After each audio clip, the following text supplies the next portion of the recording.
Yuk belanja di Tarbiyah Sunnah Mart. Dengan belanja di Tarbiyah Sunnah Mart, Anda turut berpartisipasi dalam dakwah yang diselenggarakan YTS. Bismillahirrahmanirrahim. Assalamualaikum warahmatullahi wabarakatuh. Alhamdulillahirabbil alamin wa bihi nasta'in ala umuri dunya waddin. Wal aqibatu lil muttaqin wa la 'udwana illa 'alal zalimin. Wa asyhadu an la ilaha illallah al-malikul haqqul mubin wa asyhadu anna Muhammadan abduhu wa rasuluh shadiqul wa'dil amin wassalatu wassalamu ala asyrafil anbiya'i wal mursalin wa ala alihi wa ashabihi ajmain wa man tabi'ahum bi ihsanin ila yaumiddin wa ba'd. Alhamdulillah kita kembali berjumpa. Senin yang lalu kita sudah menjelaskan tentang kaitan antara takdir dan doa. Juga kita sudah menjelaskan tentang dua kunci kebahagiaan. Pertama ilmu, yang kedua menghindari kesalahpahaman. Nah, kesalahpahaman ini yang kemudian kita sebut dengan sebutan syubhatnya orang-orang yang terjerumus ke dalam kemaksiatan. Syubhat maknanya seluruh penyimpangan, seluruh kekeliruan, kesalahan yang diakibatkan karena kebodohan. Karena bodoh dia salah faham. Karena salah faham dia terjerumus ke dalam kesalahan dan merasa wajar, lumrah melakukan kesalahan itu, bahkan merasa benar di atas kesalahannya. Ini yang lebih parah, ya. Nah, di antara beberapa syubhat para ahli maksiat sudah kita singgung beberapa di antaranya pada pertemuan yang kemarin. Yang pertama, mereka itu tertipu dengan salah satu di antara kesalahpahaman mereka tentang sifat Allah. Sifat Allahnya tidak menipu. Yang menipunya kebodohan orang yang memahami sifat Allah. Salah satu sifat Allah adalah Ghani. Al-Ghani itu artinya bahasa kita yang maha kaya. Tapi maksudnya Ghani itu tidak butuh sesuatu pun dari kalangan makhluknya. Wallahu ghaniyun 'anil alamin. Allah itu ghani terhadap seluruh alam, tidak membutuhkan apapun dari alam ini, sehingga mencakup Allah tidak butuh, tidak perlu untuk mengazab hamba-hambanya. Karena enggak ada manfaat bagi Allah mengazab hambanya. Dengan mengazab hambanya, kekuasaannya sedikit pun tidak bertambah atau tidak berkurang.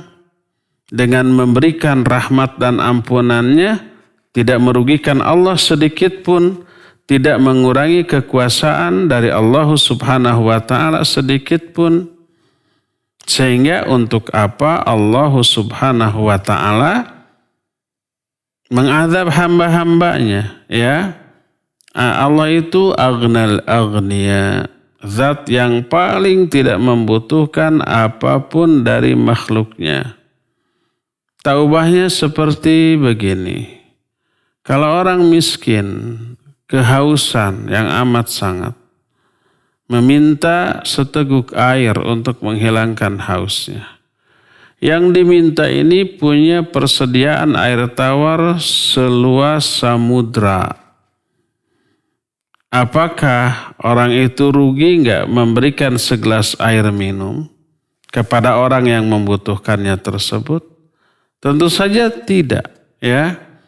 Nah, jadi Allah memberikan rahmat, ampunan kepada hambanya, itu tidak mengurangi kekuasaan Allah Subhanahu wa ta'ala sedikit pun. Makanya tak ada untungnya Allah mengazab. Makanya tidak akan diazab hamba-hambanya sedikit pun. Ini salah satu syubhat. Makanya mereka enjoy dalam melakukan dosa dan kemaksiatan.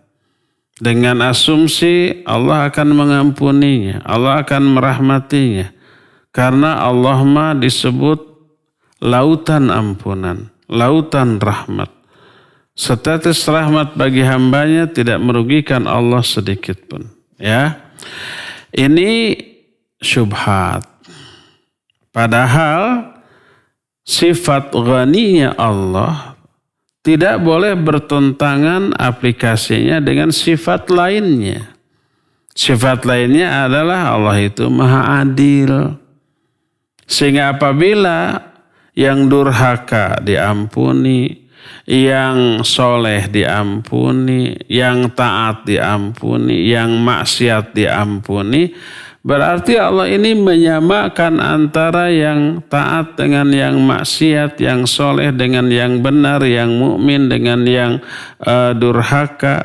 Dan ini tidak adil. Afanaj'alul muslimina kal mujrimin malakum kaifa tahkumun.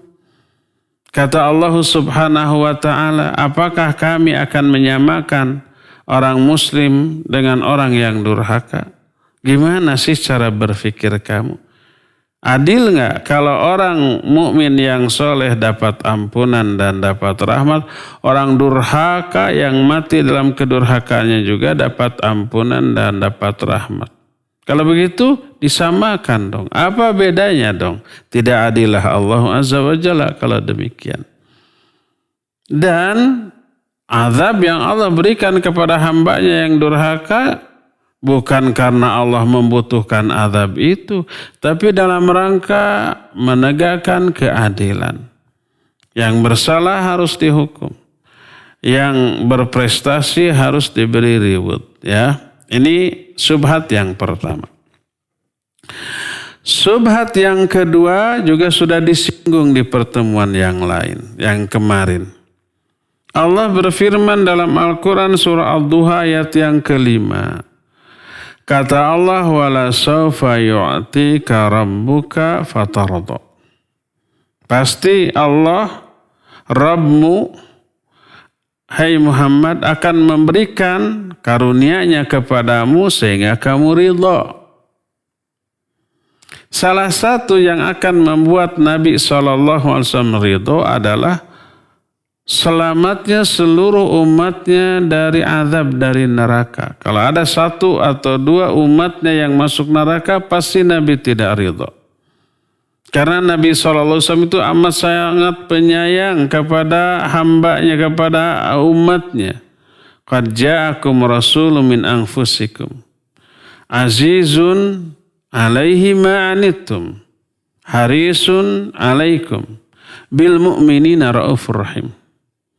Telah datang kepada kalian seorang rasul dari bangsa kalian, yaitu Nabi Muhammad SAW.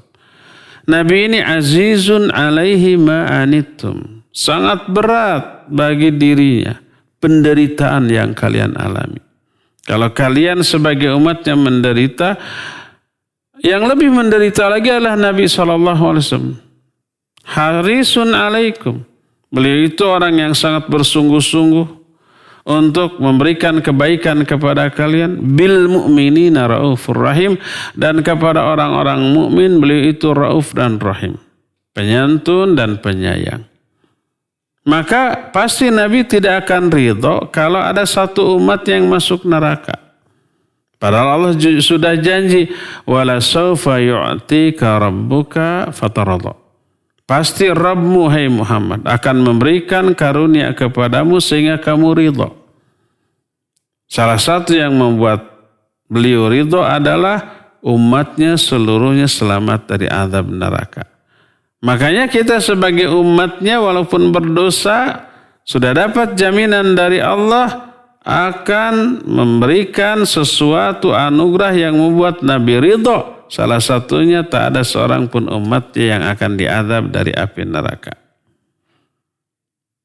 Benar enggak pemahaman orang itu? Ya tentu saja keliru, disebut wa hadza min aqbahil jahl.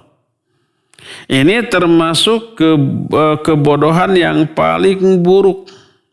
Wa biyanul kadzibi alaih, dan sejelas-jelas segamblang-gamblang berdusta atas nama Allah atau Rasulnya. Berdusta atas nama Nabi Shallallahu Alaihi Wasallam. Karena apa? Karena pasti Nabi akan meridhoi apapun yang Allah ridho. Dan Allah ridho mengazab orang-orang yang zalim, orang-orang yang fasik, orang-orang yang khianat, orang-orang yang terus-menerus di atas dosa-dosa besar. Allah pasti ridho dalam rangka menegakkan keadilan Allah Azza wa Jalla. Yang bersalah, yang durhaka itu harus dihukum. Makanya dihukum dan Allah ridha hukuman diberikan kepada orang-orang seperti itu. Kalau Allah ridha, apakah Nabi alaihissalam tidak ridha? Nggak mungkin. Nabi alaihissalam pasti akan meridhoi apapun yang Allah ridhoi. Sudah sering juga di pertemuan yang lalu saya berikan ilustrasi gambaran. Seorang orang tua punya anak disekolahkan, anaknya nakal. Anaknya tidak taat kepada gurunya. Dikasih PR tidak dikerjakan. Ketika guru menerangkan malah dia tidur atau main-main atau melakukan hal yang mengganggu konsentrasi guru dan kawan-kawannya, melakukan kesalahan. Akibatnya dihukum, distrap. Hukumannya mendidik, bikin anak jerak dan bikin anak pinter. Salah satu hukumannya disuruh menulis 1000 kalimat. Satu kalimat tapi 1000 kali tentang teori hukum tertentu, umpamanya kalau pelajarannya IPA gitu ya. Hukum Archimedes, sebutkan, ditulis 1000 kali. Akhirnya hafal si anak. Sambil pegal menulis 1000 kalimat sebagai hukuman. Ya. Apakah orang tuanya ridho nggak anaknya dihukum seperti itu? Ridho. Pertama karena memang anaknya salah. Dan hukuman itu mendidik, pertama membuat anak jera, yang kedua membuat anak pintar. Walaupun dihukum.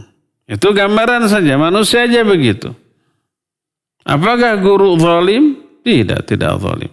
Apakah guru berkepentingan untuk dirinya, ada kepentingan pribadi dalam menghukum anaknya, anak muridnya yang nakal? Tidak. Anak orang inilah. Mau pintar, mau bodoh, mau nanti sukses, mau gagal, nggak ada urusan.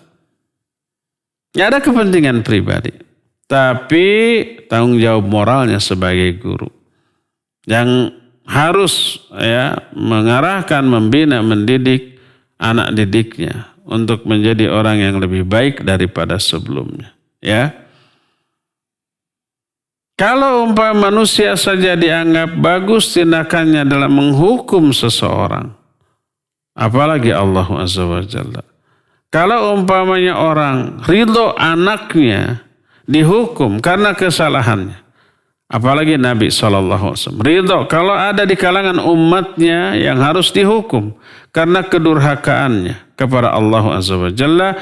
Dan Nabi SAW lebih besar cinta dan tunduknya kepada Allah Subhanahu wa Ta'ala daripada kasih sayangnya, cintanya kepada umatnya. Kepada umatnya sayang, cinta, tapi lebih cinta lagi kepada Allah Azza wa Jalla. Ya, inilah syubhat yang kedua. Syubhat ketiga, ada orang yang terus-terusan dosa maksiat walaupun dia tahu bahwa itu dosa dan maksiat, tapi pede bahwa Allah akan mengampuni dosa tersebut. Berdasarkan ayat dalam surah Az-Zumar ayat 53, Innallaha yaghfirudz dzunuba jami'an. Sesungguhnya Allah akan mengampuni dosa-dosa semuanya, seluruhnya, kecil ataupun besar akan Allah ampuni dosanya. Makanya dia bilang santai aja bro, ada bronya segala macam. Santai aja bro, iya ini dosa, iya ini durhaka. Tapi tenang, Allah itu maha pengampun. Wa hadza aidan min aqbalil jahl. Ini pun termasuk kebodohan yang sangat buruk. Karena apa? Kalau dikatakan ya, Allah mengampuni semua dosa termasuk dosa syirik dong. Padahal Allah dalam ayat lain menjelaskan dosa syirik itu tidak akan diampuni kalau terbawa mati. Tidak ditobati. Ya. Sebagaimana firman Allah, innallaha la yaghfiru ayyushraka bihi wa yaghfiru ma duna dzalika liman yasha. Kata Allah, sesungguhnya Allah tidak akan mengampuni dosa syirik, tapi akan mengampuni dosa selain syirik bagi orang-orang yang dikehendakinya. Ayat ini untuk orang yang tidak tobat. Allah tidak akan mengampuni dosa syirik kalau pelaku dosa syirik ini tidak tobat. Kebawa mati. Mati dalam keadaan dia tidak tobat dari syirik, yang nggak akan diampuni. Tapi dosa selain syirik diampuni, walaupun terbawa mati. Tidak tobat, terbawa mati mungkin diampuni. Apakah semuanya? Tidak. Liman yasha, bagi orang-orang yang dikehendaki oleh Allah. Tidak semua orang yang berdosa selain syirik diampuni kalau tidak tobat. Enggak. Liman yasha, bagi orang-orang yang dikehendaki. Siapa yang dikehendaki itu? Ya tentu saja yang pertama yang tobat tadi. Ya, banyak istighfar. Yang kedua banyak berbuat kebaikan. Innal hasanati yudhibnas sayyiat. Kebaikan itu menghapus dosa-dosa. Ya. Terus orang yang banyak didoakan oleh orang lain. Mungkin karena dia itu banyak berbuat kebaikan. Infak, sedekah, menyantuni fuqara dan masakin. Lalu yang dibantu itu mendoakan ampunan bagi dia. Ya mungkin. Memintakan ampunan untuk orang lain, ya bisa saja dikabul dan menyebabkan orang lain tersebut diampuni dosa-dosanya. Walaupun dia tidak tobat dari dosa itu. Dan banyak lagi faktor penyebab diampuninya dosa selain tobat. Nah, ayat yang Az-Zumar 53, Allah mengampuni semua dosa, maksudnya bagi orang-orang yang tobat. Termasuk syirik, iya. Syirik, tapi tobat sebelum matinya diampuni enggak? Ya diampunilah. Para sahabat itu dulunya orang-orang musyrik. Abu Bakar, Umar, Uthman, dan yang lain-lain itu semuanya musyrik. Dulunya sebelum Islam datang, penyembah berhala. Melakukan semua keburukan. Orang Sunda bilang tunggul dirurut, catang dirumpak. Serba dilabrak gitu, yang haram-haram. Yang buruk-buruk dilabrak karena menyenangkan. Dulunya begitu.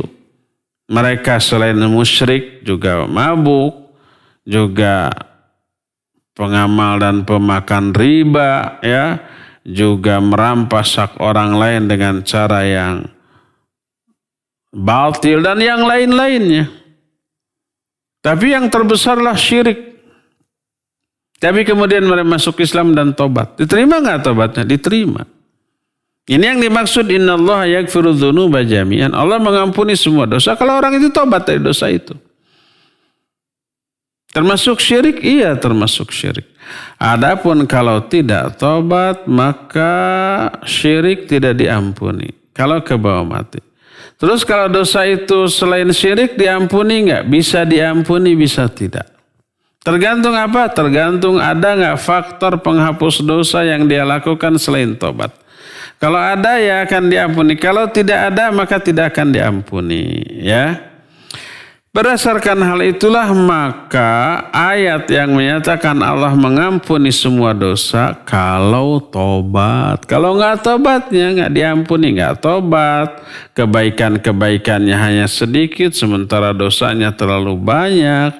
Yang mendoakan kebaikan dan ampunan bagi dia nggak ada. Yang mendoakan keburukannya banyak karena dia jahat. Nah, yang begitu mah tidak akan diampuni atau dosa-dosanya. Ya. Ini syubhat ketiga. Syubhat keempat.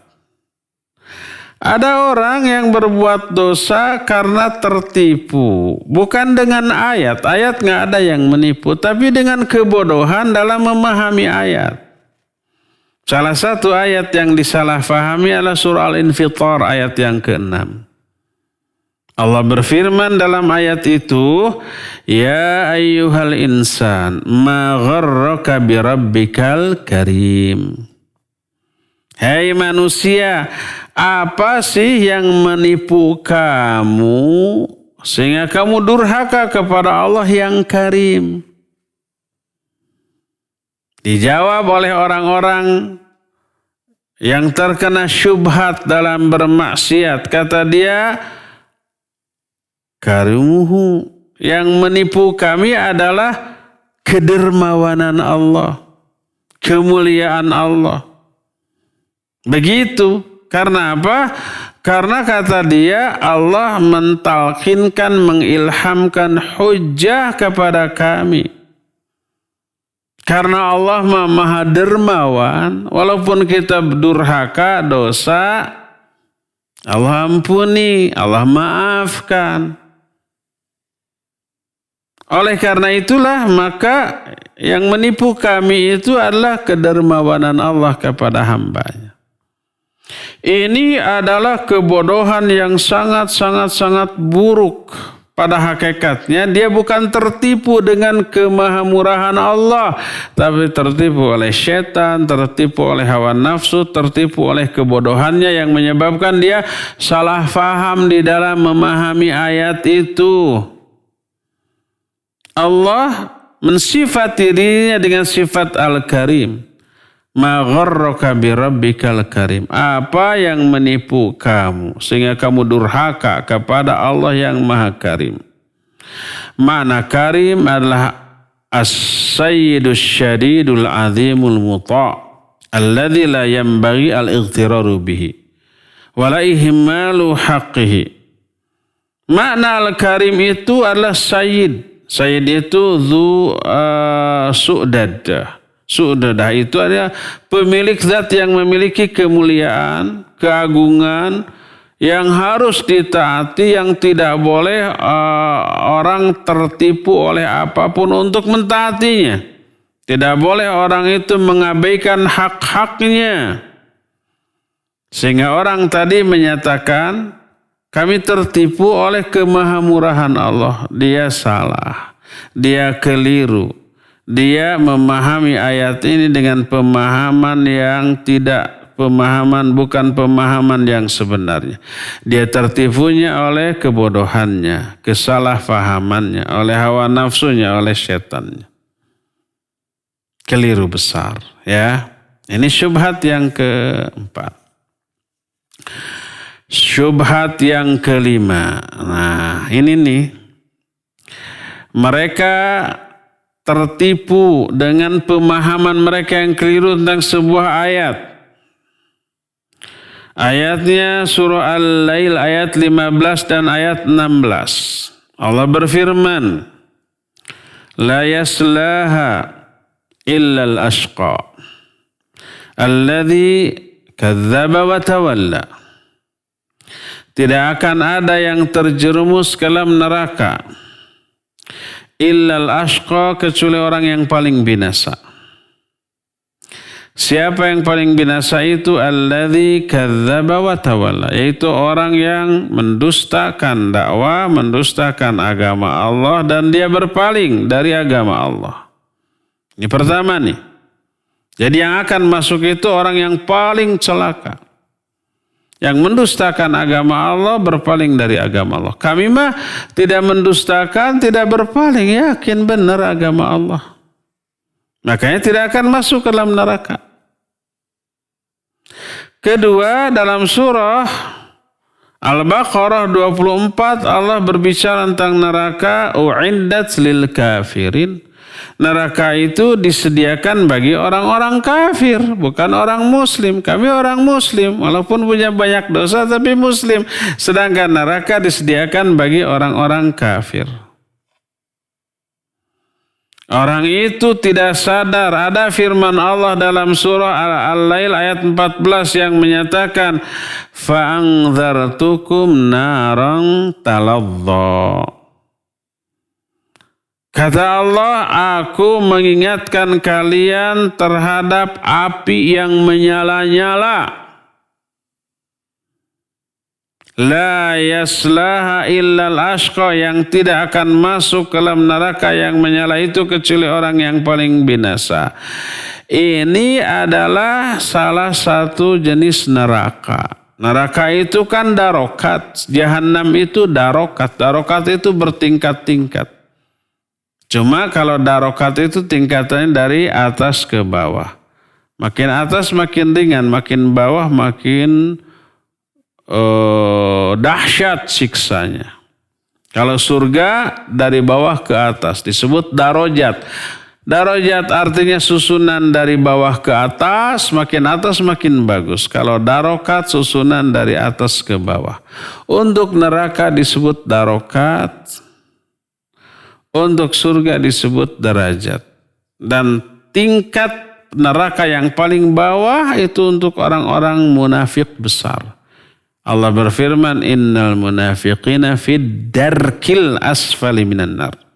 Sungguhnya orang-orang munafik itu berada dalam dark atau tingkatan neraka yang paling bawah.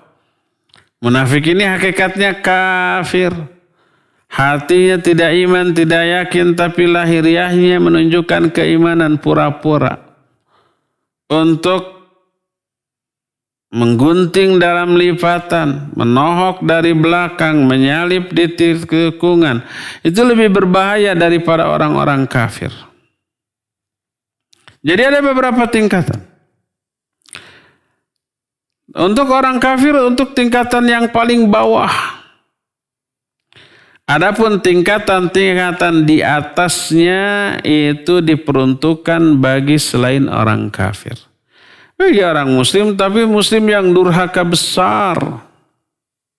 Oleh karena itu Allah tidak menyebutkan la yadkhuluha illal ashqa, tapi la yaslaha illal ashqa. Ada beda antara dakhal dengan as-salyu. Ad-dukhul dengan as-salyu, ya. Tidak setiap yang terjerumus ke dalam neraka masuk ke dalam jahanam yang paling rendah, tapi masuk mungkin ke tingkatan yang agak tinggi, tapi sama-sama di neraka. Oleh karena itulah maka coba lihat perkataan Allah, firman Allah, uiddat lil kafirin. Apakah berarti tidak ada seorang pun muslim yang masuk neraka? Karena neraka itu disediakan bagi orang-orang yang kafir. Sama aja dengan surga. Kata Allah, surga itu iddat lil muttaqin. Disediakan bagi orang-orang yang bertakwa. Apakah kalau orang itu tidak takwa, tidak akan masuk surga? Muslim tapi berdosa besar, itu kan tidak takwa ya? Mungkin gak dia masuk surga? Ya mungkin. Jadi firman Allah, iddat lil muttaqin, untuk surga, tidak berarti kalau yang tidak bertakwa tidak ke surga. Ke surga walaupun ke neraka dulu mungkin. Atau ke surga tapi levelnya yang lebih rendah. Dan ini juga menjelaskan neraka disediakan bagi orang kafir. Tidak berarti selain kafir tidak masuk neraka. Maka seorang muslim yang memiliki dosa besar yang dosanya jauh lebih banyak daripada kebaikannya, itu pun akan mencicipi azab di dalam neraka walaupun tidak abadi. Allah berfirman, wa amma man khaffat mawazinu fa ummuhu hawiyah wa ma adraka ma hiya narun hamiyah. Adapun orang yang ringan kebaikannya, dosanya lebih banyak, ini muslim, maka tempat kembalinya adalah neraka hawiyah. Wa ma adraka ma hiya, tahu kamu enggak apa neraka hawiyah itu? Narun hamiyah, api yang menyala-nyala. Jadi Neraka disediakan bagi orang yang kafir tidak berarti orang muslim tidak ada yang ke neraka. Sebagaimana surga disediakan bagi orang yang bertakwa tidak berarti selain yang bertakwa tidak masuk surga. Sampai orang yang di dalam hatinya ada iman walaupun sekecil debu akan masuk ke dalam surga pada akhirnya. Dia tidak termasuk orang bertakwa tapi orang durhaka tapi muslim akan masuk surga pada akhirnya, ya. Inilah bantahan para ulama terhadap syubhat yang kelima ini. Syubhat keenam. Ada lagi orang yang tertipu, bukan tertipu dengan hadis, tapi tertipu dengan kebodohan dia dalam memahami hadis. Yaitu orang yang saum Arafah atau saum Asyura. Orang yang melakukan saum Asyura akan diampuni dosanya setahun yang lalu. Orang yang melakukan saum Arafah tanggal 9 Dzulhijjah akan diampuni dosanya 2 tahun. Setahun yang lalu dan setahun yang akan datang. Dan itu dilakukan tiap tahun. Setiap Dzulhijjah tanggal 9 kita saum. Setiap Asyura tanggal 10 Muharram juga kita saum. Hapus tuh dosa setiap tahun. Ya, kita sudah melakukan dosa-dosa, tapi tenang nanti juga kehapus oleh saum Asyura. Setahun yang lalu dosanya terhapus. Pas saum saum Arafah setahun yang akan datang juga terhapus selain setahun yang lalu. Nah, makanya santai aja bro, gitu ya. Kita memang dosa, nikmati aja dosa. Nanti Arafah juga saum kita terhapus, nanti juga Asyura juga terhapus, kan gitu ya. Dia sadar dirinya dosa dan salah dan sengaja melakukan dosa dan salah itu, tapi pede amat tuh, overconfidence. Terlalu percaya diri, dosanya akan terhapus oleh 2 jenis saum sunnah ini. Orang ini tidak sadar bahwa saum Asyura dan saum Arafah tidak lebih agung daripada saum Ramadan. Tidak lebih agung daripada sholat yang 5 waktu atau Jumatan. Itu pun menghapus dosa. As-salawatul khams. Wal jumu'ah ila jumu'ah. Ramadan ila Ramadan. Wa fi riwayatin wal umrah ila al umrah. Mukaffiratun liman bainahun. Majtunibatil kabair. Salat yang 5 waktu. Jumat ke Jumat, Ramadan ke Ramadan, umrah ke umrah.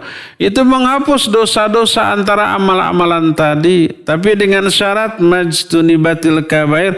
Selama dia itu menjauhi dosa-dosa besar seusai itu. Mana sih yang lebih kuat di dalam menghapus dosa? Apa saum Ramadan atau saum Asyura dan saum Arafah? Tentu saja yang lebih kuat, lebih dahsyat pengaruhnya, efeknya dalam menghapus dosa adalah saum Ramadan.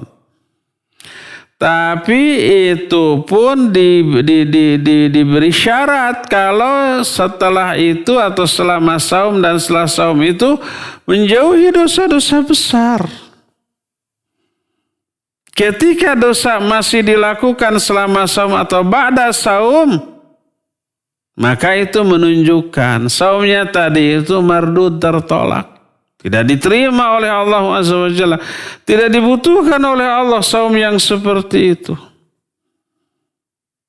Berkata Nabi SAW, "Man lam yada' qawla zur wal amala bih. Falaysa lillahi hajatun fi ayyada'a ta'amahu wa syarabah." Siapa orang yang selama saumnya itu tidak meninggalkan amalan perbuatan yang sia-sia, amalannya buruk, ucapannya buruk, perbuatannya buruk selama saum dan setelah saumnya. Falaisa lillahi hajah. Allah nggak butuh terhadap meninggalkan makan minum yang dia lakukan, lapar, haus dan saum yang dia lakukan. Nggak butuh kayak begitu. Karena apa? Saumnya yang agung dan suci dicampuri oleh sesuatu yang kotor, yang berupa noda. Yaitu apa? Ucapan, perbuatan yang buruk. Innallaha tayyibun la yaqbalu illa tayyiba. Allah itu maha baik dan tidak menerima kecuali amalan yang baik. Kalau amalan baik tercampuri oleh sesuatu yang kotor, Allah nggak suka dan Allah tolak. Atau jangankan Allah yang maha sempurna, maha baik dan hanya menerima yang baik. Kita aja yang banyak kesalahan, banyak cacat, banyak kekeliruan, tidak sempurna. Kalau ada sesuatu yang bagus tercampur oleh sesuatu yang kotor, sedikit aja campuran kotornya itu kita nggak mau terima. Peribahasa menyatakan karena nila setitik rusak susu sebelangga. Sebelangga itu satu panci besarnya. Nilainya setitik, nilai itu racun. Setitik tapi merusak semuanya. Akhirnya kita nggak berani minum. Padahal belum tentu nilainya menyebar ke seluruh bagian susu itu. Tapi nggak mau kita meminum, dibuang semuanya. Bakso, saya sering menggambarkan, ibu-ibu kan rata-rata maniak bakso ya. Mang pesan 2 mangkok tuh. 1 untuk cadangan nanti. Sebab diyakini 1 mangkok gak cukup. Padahal baru beres makan ini teh. Ada tukang bakso masih menyuap. Belum habis. Mang 2 mangkok. Nah siap neng gitu ya. Ketika ngaladangan. Ketika melayani pembeli membuat bakso tersebut dia bersin. Haci. Ada setitik yang loncat ke mangkok bakso. Kita lihat. Ibu-ibu itu yang mau beli itu lihat. Apakah setitik cairan dari bersin si tukang bakso itu merubah rasa bakso dan aroma bakso? Tidak. Aromanya tetap aroma bakso, rasanya tetap rasa bakso, warnanya sedikit pun tidak berubah. Ya. Ya perlu pakai garam lagi, sudah ada asin. Mau nggak ibu-ibu nerima? Nggak mau. Walaupun kotorannya hanya sedikit, setitik. Maka bakso semangkok dibuang.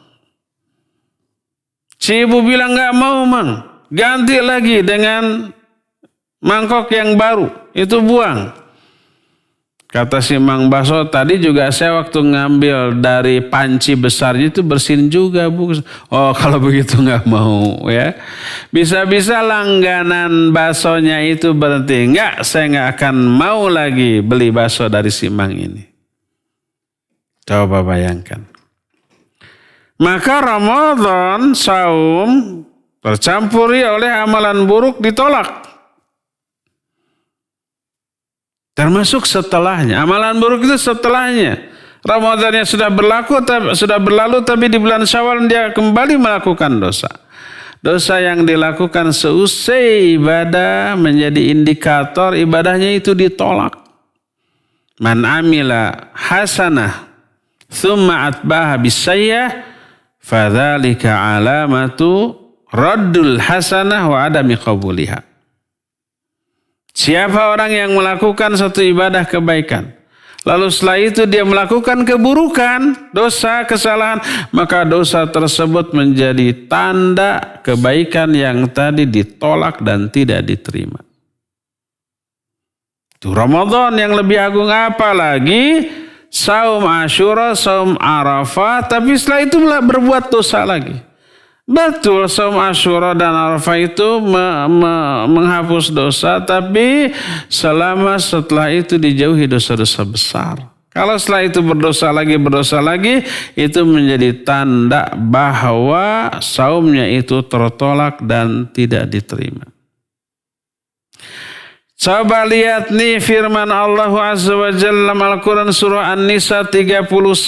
Allah subhanahu wa ta'ala berfirman, in tajtanibu kabaira ma tunhauna an nukaffir ankum sayyiatikum. Kalau kalian menjauhi dosa-dosa besar yang dilarang dari kalian, jauhi dosa-dosa besar, maka nukaffir ankum sayyiatikum, kami akan hapuskan kesalahan-kesalahan kalian. Tapi kalau dosa itu tetap dilakukan, dosanya juga utuh, tidak terhapus dengan ibadah yang dilakukannya. Malah nih dosa yang dilakukan seusai ibadah menunjukkan ibadah tadi itu mengundang azab Allah. Coba perhatikan ayat dalam surah Al-Ma'un. Allah menyatakan fawailul lil musallin alladzina hum an salatihim sahun. Sering ayat ini saya bahas. Celaka tuh orang yang sholat, yaitu orang-orang yang lalai dari hikmah sholat setelah sholat. Tujuan sholat tanha anil fahsya'i wal munkar, mencegah dari perbuatan keji dan munkar. Ini setelah sholat berbuat dosa lagi, berbuat keji dan munkar lagi, maka itu menunjukkan dia lalai dari tujuan sholatnya. Fawailul lil musallin, itu celaka orang yang sholatnya kayak begitu, mengundang azab. Seusai sholat wajib dijauhi dosa-dosa besar. Seusai saum Ramadan wajib dijauhi dosa-dosa besar. Seusai saum Asyura dan saum Arafah wajib dijauhi dosa-dosa besar. Baru semua itu akan berfungsi. Semuanya itu akan menghapus dosa-dosa, ya. Jadi kelirulah, terbantahlah syubhat orang-orang ahli maksiat yang terus-menerus di atas kemaksiatannya dengan asumsi nanti akan terhapus oleh saum Asyura dan saum Arafah atau amalan-amalan penghapus dosa lain. Makanya tenang saja, kita dosa nanti juga terhapus oleh istighfar, oleh sholat, oleh Jumatan, oleh saum Ramadan, oleh saum Asyura, oleh saum Arafah dan seterusnya. Orang ini keliru, salah besar, ya. Itu yang ke-6, syubhat yang ke-6. Syubhat yang ke-7. Ittikalnya sekarang kepada hadis qudsi. Ittikal itu bersandar. Hadis qudsi ini benar, sahih. Yang salah adalah pemahaman orang ini dan aplikasi dari hadis ini. Apa hadisnya? Allah Azza wa Jalla berfirman dalam hadis qudsi yang diriwayatkan oleh Imam Ahmad, Imam Ibn Hibban, oleh Imam Ibn Mubarak, Imam Ad-Darimi, dan sanad hadis ini sahih. Allah berfirman, ana inda husni dhanni abdi bi falyadhunna bima syaa. Kata Allah Azza wa Jalla, aku ini tergantung husnudzon hambaku kepada diriku. Maka silakan kalian berprasangka sekehendaknya. Silakan hamba itu berprasangka sekehendaknya kepadaku. Ana inda dhanni abdi bi. Aku tergantung prasangka hambaku kepadaku. Nah, maknanya adalah dalam pandangan orang yang ahli maksiat tapi keliru pemahamannya, bahwa kalau kita husnudzon, berprasangka baik kepada Allah bahwa kita akan mengampuni, Allah pasti ampuni. Walaupun kita tidak minta ampun, walaupun kita terus-terusan dosa, kalau kita menyangka Allah pasti memasukkan kita ke dalam surga, ya pasti kita akan masuk surga walaupun kita banyak dosa dan tidak bertobat dari dosa itu, karena Allah akan bersikap sesuai dengan prasangka kita kepada Dia. Benarkah pemahaman orang itu? Keliru. Karena apa? Siapa yang menyangka bahwa walaupun tidak tobat akan diampuni, walaupun durhaka pasti masuk surga dan tidak akan masuk ke dalam neraka, itu bukan husnudzon kepada Allah, tapi suudzon kepada Allah. Di mana letak suudzonnya? Yaitu Allah itu menyamakan yang taat dengan yang maksiat, yang soleh dengan yang salah, yang tunduk dengan yang durhaka, menyamakan. Seperti yang saya bilang tadi, kalau yang taat diampuni, yang maksiat diampuni, loh sama dong. Yang taat dimasukkan ke dalam surga, yang maksiat juga masuk ke dalam surga, loh sama dong. Di mana letak adilnya? Udah aja durhaka semuanya lah, asal tidak kafir, dah pasti masuk ke dalam surga, kan begitunya. Ini teguran Allah. Afanaj'alul muslimina kal mujrimin ma lakum kaifa tahkumun. Apakah kami akan menyamakan orang-orang yang soleh dengan orang-orang yang durhaka? Nggak mungkin. Ini kalimat retoris. Ini kata-katanya, kalimat-kalimatnya, tapi tidak membutuhkan apa? Jawaban. Saking jelasnya, ya tidak akan sama. Disebutnya istifhamul ingkari atau kalimat retoris dalam rangka mengingkari bahwa kami tidak akan menyamakan yang soleh dengan yang durhaka. Malakum kaifa tahkum? Gimana kamu dalam menetapkan hukum? Di mana otakmu? Ya, menyamakan. Jadi tidak adil kalau begitu. Allah memperlakukan hamba-hambanya yang taat disamakan dengan yang maksiat, nggak adil. Berarti suudzon orang itu kepada Allah, menuduh Allah tidak adil. Tidak diragukan lagi, ini yang benarnya. Tidak diragukan lagi bahwa husnudzon kepada Allah itu harus disertai dengan perbuatan ihsan. Seorang yang melakukan perbuatan baik akan berhusnudzon kepada Allah bahwa Allah akan membalas perbuatan baiknya dan Allah itu tidak akan menyelisihi janjinya. Coba umpamanya ya, kita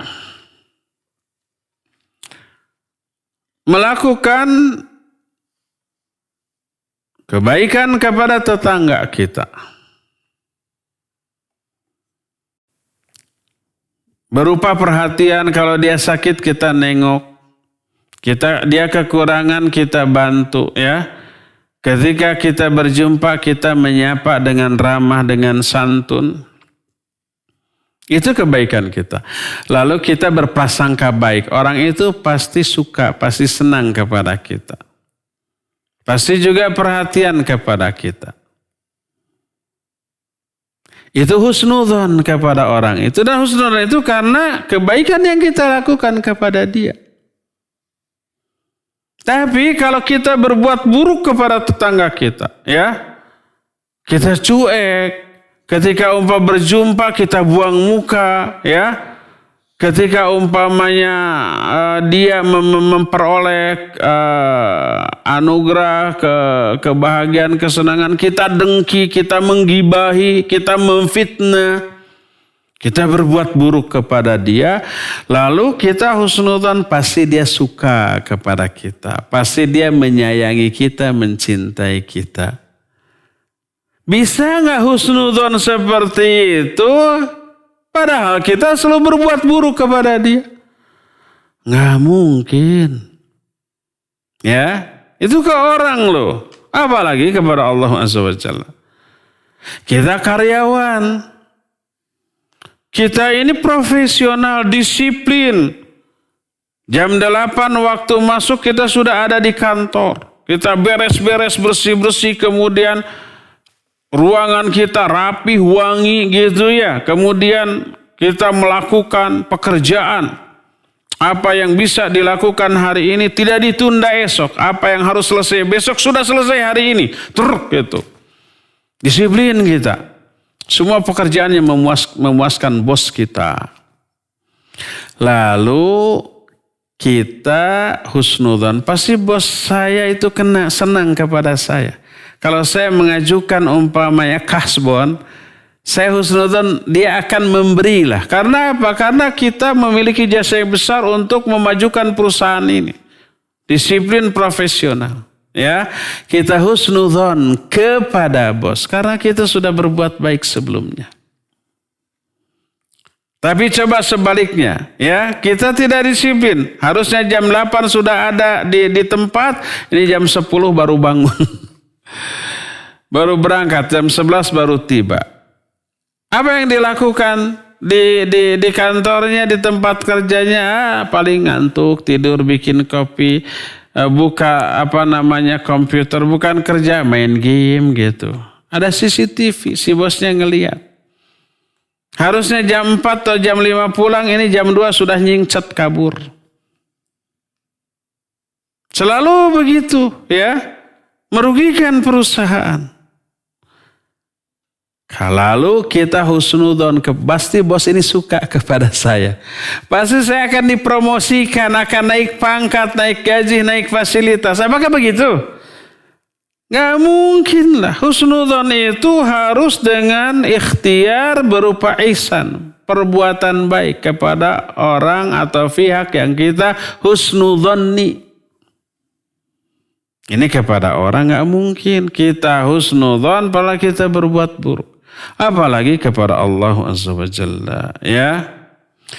Oleh karena itulah apabila seorang hamba ibadah, amal soleh, berbuat banyak kebaikan, taat, tunduk, patuh, setia, satuhu kepada azan Allah Azza wa Jalla. Lalu husnudzon kepada Allah bahwa Allah Azza wa Jalla akan mengampuni dosanya, menerima taubatnya, menerima amal-amalannya, memberi rahmat, memberi pahala, memberi ampunan dan memasukkan ke dalam surganya. Ya, itu husnudzon yang logis, rasional, yang realistis karena disertai dengan ikhtiar berupa ihsan, berbuat baik.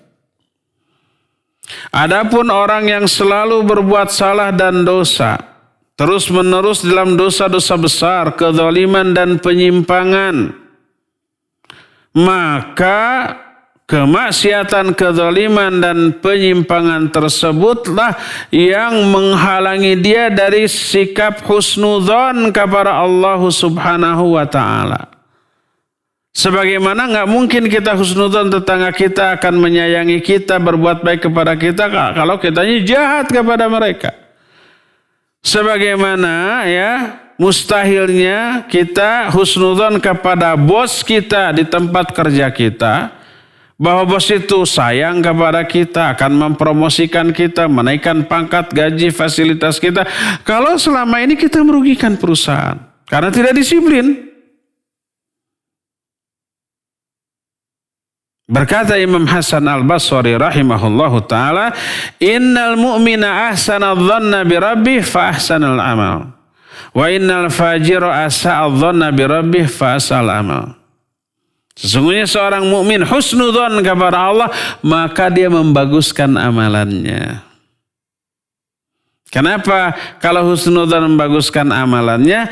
Karena dia meyakini, bukan hanya menyangka, meyakini Allah tidak akan menyia-nyiakan amalan seorang hamba sekecil apapun.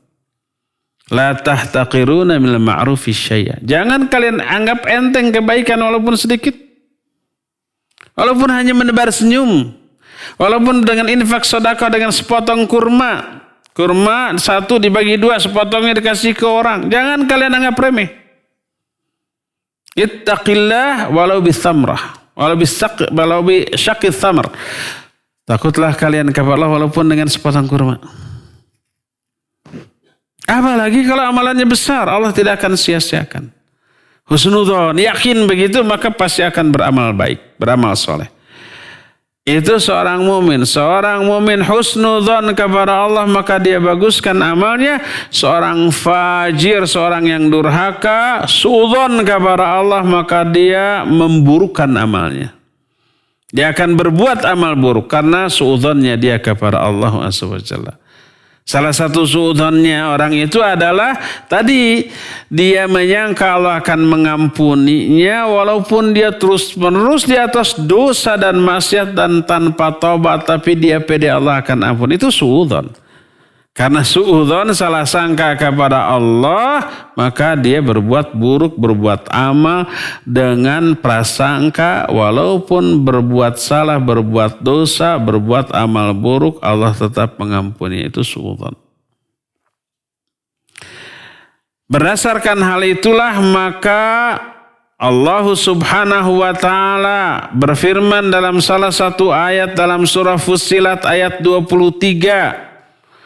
Apa kata Allah subhanahu wa ta'ala? Dzalikum dhannukumul ladzi dhanantum birabbikum ardakum fa asbahtum minal khasirin. Itulah dzon kalian yang kalian sangkakan kepada Allah. Lalu Allah binasakan kalian sehingga jadilah kalian menjadi orang-orang yang rugi. Karena suudzon kepada Allah, dia tetap berbuat dosa. Atas dasar suudzonnya itu, lalu Allah binasakan. Allah azab, lalu orang itu menjadi orang yang rugi. Jadi syubhat para ahli maksiat itu dikarenakan salah faham terhadap ayat dan hadis. Salah penerapan terhadap keimanan kepada beberapa sifat Allah Azza wa Jalla, bahwa Allah itu Ghafur Rahim, bahwa Allah Subhanahu wa ta'ala itu berdasarkan prasangka hambanya kepada dirinya, bahwa Allah Subhanahu wa ta'ala itu Maha ghaniyun 'anil alamin, enggak membutuhkan mengadab, enggak perlu mengadab hamba-hambanya sekalipun durhaka. Itu sifat-sifat itu benar tapi disalahfahami dan disalah aplikasikan oleh mereka. Syubhat ini terbantah oleh ayat dan hadis dan penjelasan para ulama tentang masalah itu. Ya, ikhwati fillah, cukup ya sampai di sini saja kajian kita di pagi hari ini, dan kita masih punya sisa waktu untuk bertanya jawab. Kepada Cepi Septina dipersilakan untuk memandu tanya jawab ini dengan pendengar dan pemirsa. Wassallallahu ala nabiyina Muhammadin wa ala alihi wa ashabihi wassalam. Silakan. Baik, syukran Ustadz atas pemaparan materi yang disampaikan, dan kami mengundang kepada para pendengar dan pemirsa juga jamaah Majelis Taklim Mumtaz Indonesia yang saat ini menyimak kajian di pagi hari ini. Silakan bisa menghubungi nomor 022 8686 2637 untuk bertanya langsung kepada Ustadz. Sekali lagi di nomor 022 8686 2637, atau bisa melalui pesan singkat di nomor 0811 227 1476. Baik, sudah ada penelpon yang masuk. Halo. Assalamualaikum. Waalaikumsalam warahmatullahi wabarakatuh. Dengan Ibu siapa di mana? Iya, tim Hongkring, Ustaz. Ya, siapa Bu? Iya. Kurang jelas Bu, bisa lebih dekat teleponnya ke mulutnya. Dari Ibu Yatin Melongrin. Oh, Ibu Yati Melongrin. Silakan Bu. Ya Ustaz, ini akan diampuni segala dosa yang besar. Itu kan yang punya hutang juga nggak diampuni kan yang Ustaz. Terus Iya. kalau yang punya hutang itu kepada kita, dianya nggak mau bayar sampai sekarang, tapi dibebasin sama kita, apakah terampuni nggak Ustaz? Terus ada orang yang punya hutang juga, terus kita WA, dia hanya menjawab kita bebasin gitu ya, udah dia enggak. Terus ini mah yang sampai sekarang dimatiin gitu HP-nya segalanya. Udah setahun lebih itu, tapi kita bebasin, itu bebas apa enggak Ustaz dari dosanya? Gitu aja Ustaz. Jazakumullah khairan. Assalamualaikum warahmatullahi wabarakatuh. Ya, wa jazakillahu khairan, wa alaikumussalam warahmatullahi wabarakatuh. Ya, Ibu Yati di Melongrin, barakallahu fiik. Ya, hutang termasuk salah satu yang akan tetap dituntut untuk dilunasi sampai di akhirat. Orang yang berhutang terus tidak bayar sampai meninggal menjadi azab di alam kubur. Sebagaimana salah seorang sahabat namanya Qatadah. Abu Qatadah orang Saudi saat itu, orang Madinah, bukan orang Tasik. Salah seorang kawannya mati, minta agar Nabi SAW menyolatkannya. Kata beliau, hal alaihi dain, apa dia punya hutang enggak? Naam dinaron, ya punya 2 dinar. 2 dinar itu sekitar hampir 5 jutaan gitu. Fasallu alaih, kalau gitu salatkan oleh kalian. Nabi alaihi salatu tidak mau menyolatkan orang yang mati dalam keadaan punya hutang. Berkata Abu Qatadah, ya Rasulullah huma alayya. Wahai Rasulullah, 2 dinar itu biar tanggung jawab saya. Kata Nabi SAW, 2 dinar itu tanggung jawab kamu dan dia berlepas diri dari hal itu? Iya. Lalu disolatkan. Keesokan harinya berjumpa kembali. Wahai Abu Qatadah, apakah kamu sudah tunaikan hutang saudaramu? Dijawab sudah. Kalau begitu dia sekarang bebas dari azab di alam kubur. Ini menunjukkan kalau belum dibayarkan akan terazab di alam kubur. Nah, sekarang bagaimana kalau orang lain berhutang kepada kita? Maka memberi hutang itu, memberi bantuan itu sedekah. Selama hutangnya belum terbayar, selama itu kita memperoleh pahala sedekah. Kalau umpah kita tidak terdesak dan dia juga memang kelihatannya belum punya, biarkan, beri keleluasaan sampai dia mampu membayar hutangnya. Selama itu kita tetap memperoleh kucuran pahala dari pinjaman kita kepada orang lain. Nggak perlu ditagih, ya nggak perlu. Kalau memang kondisinya tidak memungkinkan untuk menagih, kita melihat dia masih kesulitan, belum ada, ditagih juga percuma ya. Kecuali kalau kita lihat dia punya banyak uang tapi foya-foya hutangnya lupa gitu. Silakan ingatkan. Mengingatkannya berarti membantu dia, menolong dia. Ya, jangan dibiarkan orang punya hutang dan mampu bayar dibiarkan karena segan, jangan. Mungkin dia lupa atau lalai atau mungkin karena sayang kepada uangnya. Kalau nggak ditagih nggak bayar, tapi kalau ditagih bayar. Mana hutang saya? Nanti aja, nanti gimana, itu sudah punya banyak uang. Ini beli mobil baru, lagi renovasi rumah, harusnya dibayar dulu uang dong. Hutangnya, tagih. Ya.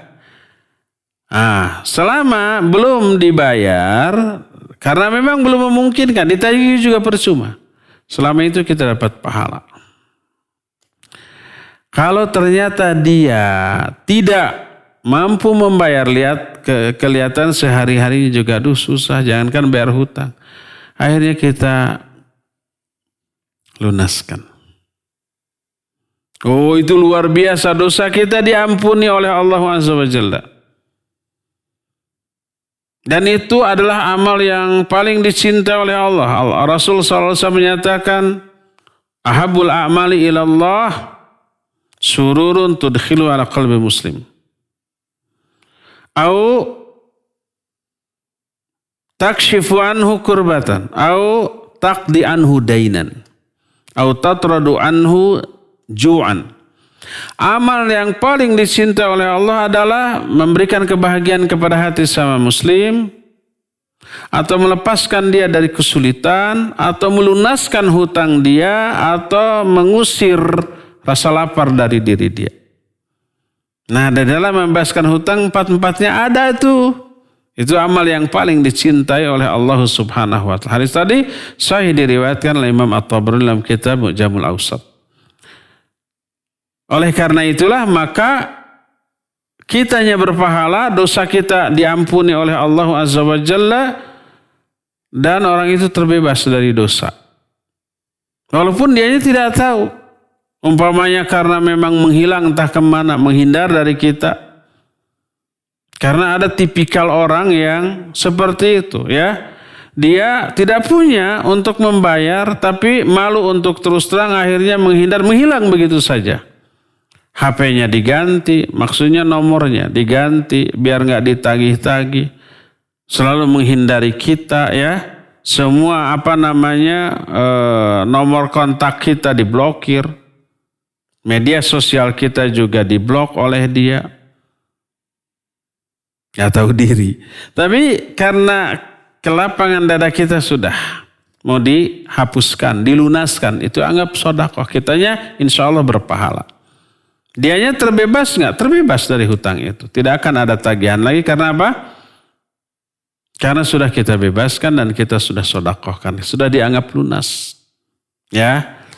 Nah, terus harus nggak dikasih tahu? Bagusnya dikasih tahu. Biar dia itu plong, lapang gitu dadanya, tidak membebani pikiran dan perasaannya. Ya. Demikian Bu Yati, wallahu a'lam bishawab. Silakan lagi. Syukran Ustaz atas jawabannya.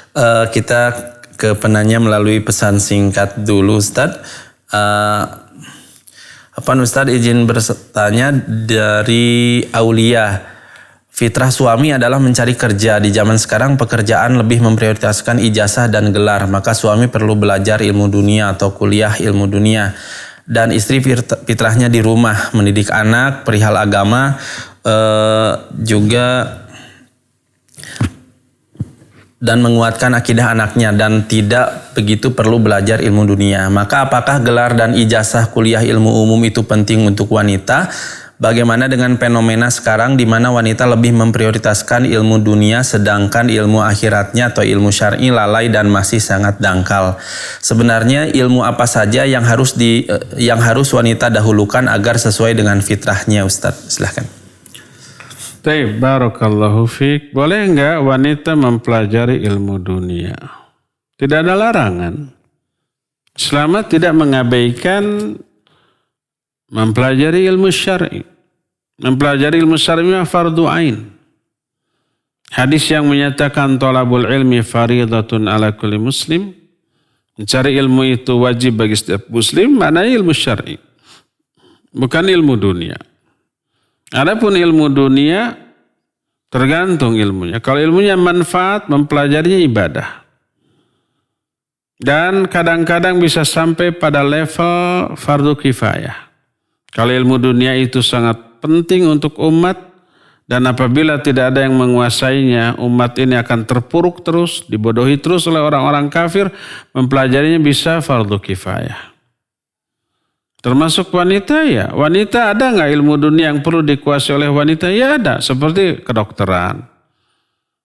Terus umpamanya dokter kandungan. Kebanyakan kan ke dokter kandungan laki-laki ya. Wanita jarang. Padahal itu menyangkut aurat wanita ya. Itu perlu ya perlu. Mempelajari ibadah nggak? Ibadah. Kalau diniatkan untuk menolong sesama wanita. Tapi tidak sedahsyat semulia seagung ilmu syar'i. Ilmu syar'i tetap merupakan fardu ain bagi setiap manusia muslim termasuk juga para wanita. Dahulukan itu, ya. Nah, baru kemudian ilmu-ilmu dunia. Nah, terus apakah kalau wanita mempelajari ilmu dunia dia keluar nggak dari fitrah? Sekali lagi tidak. Selama ilmu dunianya itu bermanfaat dan tidak melalaikan dia dari apa? Dari ilmu syar'i dan dari kewajiban sebagai wanita. Kalau dia belum menikah, dia berkewajiban sebagai seorang putri kepada orang tuanya. Kalau dia sudah menikah, berkewajiban kepada suaminya. Tidak mengabaikan, mengurangi hak-hak suami atas dirinya. Kalau dia sebagai ibu, dia berkewajiban selain kepada suami juga kepada anak-anaknya. Ya. Nah, boleh nggak punya ijazah? Tidak masalah. Kadang-kadang ijazah dibutuhkan. Pertama, sebagai pengakuan orang kepada kapabilitas ilmu kita, kualitas ilmu kita, kemampuan ilmu kita. Banyak orang yang tidak bisa dianggap, tidak bisa dibolehkan mengajar agama. Kalau dia tidak memiliki lisensi ijazah untuk itu. Kalau umpama ini saya lulusan Universitas Islam nih ijazahnya. Bisa jadi dia ngajar, bisa dia jadi dosen, bisa dia memberikan ilmunya. Kalau enggak. Maka Syekh Al-Utsaimin rahimahullahu ta'ala belajar untuk memperoleh ijazah dalam rangka tuntutan keadaan zaman, maka dibolehkan. Yang apabila tidak memiliki ijazah tersebut, tidak diakui dan tidak bisa memperoleh tempat di hati masyarakat. Ini siapa ustadz ini? Gelarnya juga nggak ada. Jangan didengar, ilmunya diragukan. Umpama ada yang berpikir seperti itu, mungkin ada. Ya, walaupun banyak orang yang berpikir lihat keilmuannya. Lihat sekali dua kali ceramah sudah menggambarkan keilmuannya.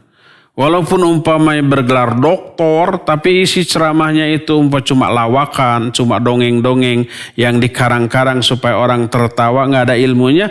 Orang sudah bisa menilai ini doktornya di bidang apa. Kok bisa meraih doktor ya umpamanya. Tapi isinya bukan ilmu, cuma lawakan semata-mata. Kan ada yang seperti itu. Tapi ada orang yang tidak bergelar apapun. Tapi dilihat dari kajiannya, penuh ilmu. Ya, orang bisa menilai. Tidak melihat gelarnya apa, tapi melihat isi omongannya. Ada komunitas yang seperti itu, ada juga mayoritasnya hanya melihat di mana dia sekolahnya, gelarnya apa, dan seterusnya. Karena gelarlah cermin dari keilmuan. Maka untuk memenuhi tuntutan seperti itu dibolehkan. Ya. Nah, apa yang harus dilakukan oleh seorang muslimah yang pertama kali harus dipelajari? Ya tentunya ilmu agama. Ya, hafalan Quran. Dan mengaplikasikannya. Kemudian nanti kalau sudah punya anak, anaknya dikondisikan untuk selalu akrab dengan Al-Quran. Diajari tajwid makhrajnya sejak dini. Sehingga sudah melekat di lidahnya. Tidak lagi salah. Kalau orang sejak kecil diajari tajwid makhraj secara salah, dia lancar baca Quran tetapi salah-salah. Itu pas belajar yang benar lebih sulit memperbaikinya. Berdasarkan hal itulah maka prioritaskan untuk mempelajari ilmu agama bagi muslimah untuk diwariskan nanti kepada anak-anaknya ya. Wallahu a'lam. Silakan. Ya, syukran Ustaz atas jawabannya. Kita beralih kepada penanya melalui line telepon di nomor 02286862637. Baik, silakan. Assalamualaikum. Waalaikumsalam warahmatullahi wabarakatuh. Dari Pak Mulyono. Ya, silakan Pak Mul. Ustadz, saya mau tanya karena saya ditanya orang nggak bisa jawab. Dia sholat berjamaah Isya. Tapi rakaat ketiga kan harusnya membaca Al-Fatihah ini tidak dikeraskan, tapi dia lupa membacanya doa iftitah. Apa itu sholatnya nanti diteruskan sah atau tidak? Rakaat ketiganya baca Al-Fatihah tapi dikeraskan gitu Pak? Oh enggak, membaca doa iftitah. Oh, doa iftitah di rakaat ketiga. Iya. Maksudnya si makmum atau si imam atau orang sholat sendiri? Si makmum. Makmum baca doa iftitah. Iya, dia lupa. Harusnya kan Bapak baca apa? Baca Al-Fatihah. Terus? Nah, dia tanya ke saya nggak bisa jawab. Makanya saya tanya sama Ustadz, bagaimana itu? Sekian, Assalamualaikum warahmatullahi wabarakatuh. Waalaikumsalam warahmatullahi wabarakatuh. Ya, Pak Mulyono di Margahayu. Barakallahu fiik. Kalau orang sholat ketika rakaat ketiga harusnya baca Al-Fatihah, nah kemudian salah dia membaca iftitah. Berarti orang ini ngelamun ya. Apa yang harus dia lakukan? Kita rinci. Kalau dia seusai iftitah itu baca Fatihah dan sempat membaca Al-Fatihah sebelum imam ruku, kemudian dia ikut ruku dan seterusnya, maka sah, tidak apa-apa. Dosa enggak dia? Ya dia dosa karena melakukan kelalaian di dalam sholat. Seperti yang pernah dan sering kita bilang, khusyuk dalam sholat itu hukumnya wajib. Tidak khusyuk berarti berdosa. Dan orang tadi membaca iftitah di rakaat ketiga menunjukkan ketidakkhusyuannya, alias ngelamun, ngelantur, ya. Tapi sholatnya sah. Terus kalau umpamanya dia hanya baca iftitah tapi belum sempat membaca Al-Fatihah, kemudian imam sudah ruku, dia nggak sempat baca Al-Fatihah. Apakah dia kemudian ikut ruku dan seterusnya? Sah nggak sholatnya? Insya Allah tetap sah.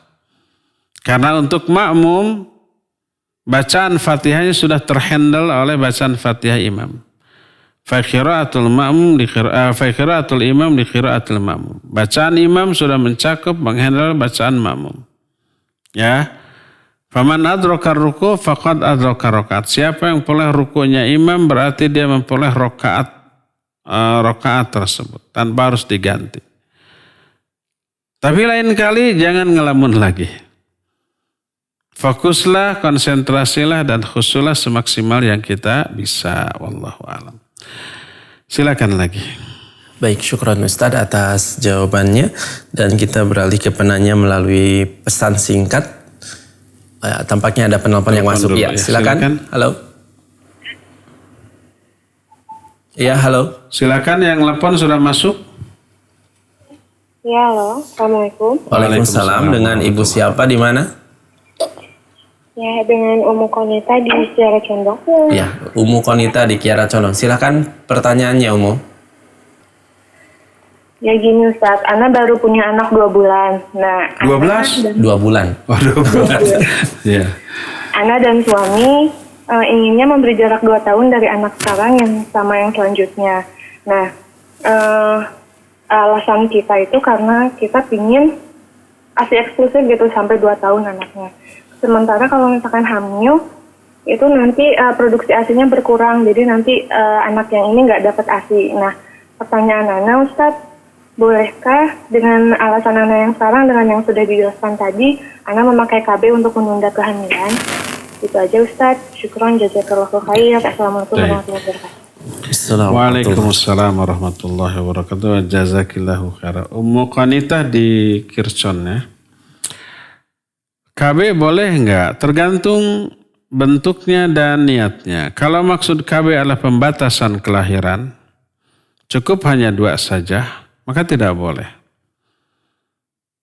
Karena bertolak belakang dengan tujuan utama perkawinan itu sendiri. Kata Nabi SAW, tazawwajul waludal wadud fa inni mukatsirum bikumul umam yaumal qiyamah. Menikahlah kalian dengan wanita yang penyayang dan subur, karena aku akan berbangga-bangga dengan banyaknya kalian dibanding umat-umat lain pada hari kiamat. Sebanyak mungkin. Oleh karena itu kalau umpamanya KB dengan niat sudah cukup sekian saja, nggak mau lagi tambah lagi, maka tidak boleh. Adapun KB dalam rangka menjarangkan kelahiran, dalam rangka untuk lebih memberikan pendidikan, perhatian yang lebih bagus kepada anak. Kalau umpamanya baru 3 bulan sudah hamil lagi, itu timbul madarat bagi banyak pihak ya. Bagi anak yang pertamanya kasihan, bagi anak keduanya juga kasihan, ibunya kasihan. Suaminya juga kasihan enggak? Iya kasihan. Akhirnya kita atur untuk menjarangkan, tidak hamil dulu selama 2 tahun. Nanti setelah anaknya disapi, baru hamil lagi. Boleh nggak begitu? Boleh. Syekh Al-Utsaimin rahimahullah membolehkan ketika ditanya tentang masalah ikhtiar untuk menjarangkan kelahiran dalam rangka memberikan pengawasan dan pemeliharaan yang baik kepada anak-anaknya. Ya, tapi hendaklah memilih cara KB yang tidak bertolak belakang dengan syariat. Nggak boleh permanen, vasektomi atau tubektomi. Jangan sampai menimbulkan umpamanya pelanggaran syariat seperti melihat aurat, seperti pemasangan apapun alat yang ditanam di tubuh wanita sehingga harus melakukan operasi pembedahan, melihat aurat dan seterusnya. Ya. Cari cara KB yang tidak melanggar syariat seperti itu. maka dibolehkan dan tidak apa-apa. Wallahu a'lam. Terakhir ya, silakan. Baik, kita ke penanya melalui pesan singkat Ustaz dari hamba Allah di Cipeper. Beliau bertanya, apakah yang dimaksud akan masuk surga walau ada iman sebesar biji zarah juga termasuk muslim yang tidak sholat? Ustaz, jazakallahu khairan, barakallahu fiik Ustaz. Silakan. Iya, akan masuk surga orang yang dalam hatinya ada iman walaupun sebesar dzarrah. Maknanya orang itu pasti masuk surga. Walaupun dosanya besar. Cuma ke neraka dulu. Lama dan dahsyatnya azab neraka sangat tergantung pada kadar dosa yang dimiliki oleh orang itu.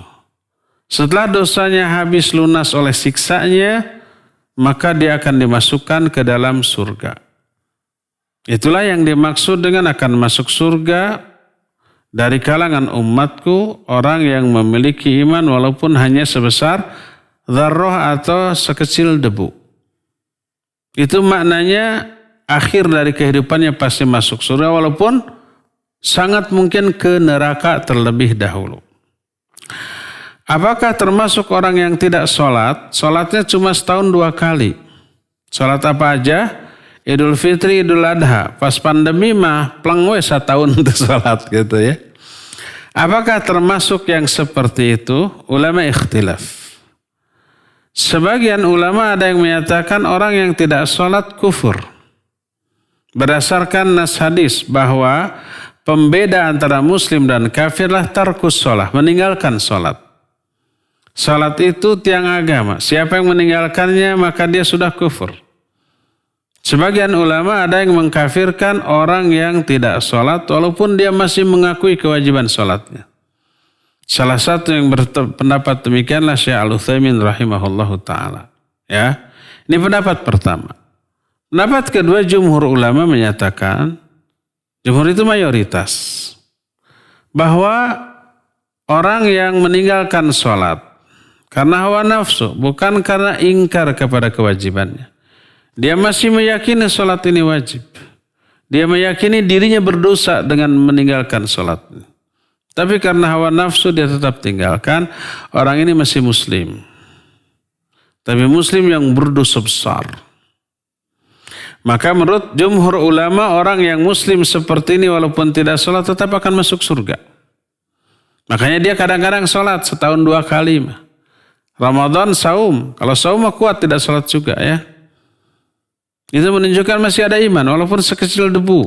Orang ini akan masuk surga pada akhirnya. Tapi dia diazab dulu dengan azab yang sangat dahsyat. Yang lama dan kedahsyatannya bergantung kepada kadar dosa yang dimiliki. Ya. Dan dosa meninggalkan sholat walaupun sekali saja. Kemarin sudah kita bahas. Jangan lewatkan man taraka sholat al-asar faqad kafara. Siapa orang yang meninggalkan sholat asar dia kufur. Di dalam hadis dikatakan man taraka sholat al-asar habita amaluhu kulluh. Siapa orang yang meninggalkan sholat asar gugur semua amal-amal baiknya. Dan ini mengisyaratkan sebagian ulama menyatakan kufurnya orang itu. Apalagi kalau meninggalkan sholat semuanya ya.